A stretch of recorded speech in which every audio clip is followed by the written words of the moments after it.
Hi hello friends, Lakshman பார்ல சுகந்தி.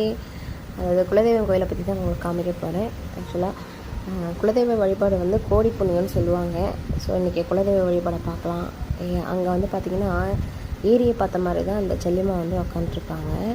ஆக்சுவலாக அதுக்கு பின்னால் சொல்லியிருக்கேன் செல்லியம்மானா எப்படியா இருப்பாங்க அப்படின்னு சொல்லிட்டு. ரொம்ப வியூ சூப்பராக இருக்கும். நம்ம வந்து நினச்சதெல்லாம் நடக்கும் இந்த கோவிலில். ரொம்ப மனசு நிறைவாக அமைதியான ஒரு இடம் அப்படின்னா மாரிபுத்தூர் செல்லியம்மன் தான்ப்பா. மாதத்தில் ஒரு முறை கண்டிப்பாக வந்துடுவேன். எங்கள் குலதெய்வம் மாரிபுத்தூர் செல்லியம்மன். செல்லியம்மன்னா சாதாரண செல்லியம்மன் இல்லை, வேண்டியதை நிறைவேற்றும் மாட்டுத்தலையை மான் தலையாக மாற்றிய அருள்மிகு சக்தி படைத்த அகிலாண்ட கோடி பிரம்மாண்ட நாயகியாக விளங்கக்கூடிய பிடாரி செல்லியம்மன். இது எங்கே இருக்குதுன்னு பார்த்தீங்கன்னா மதுராந்தகத்துக்கு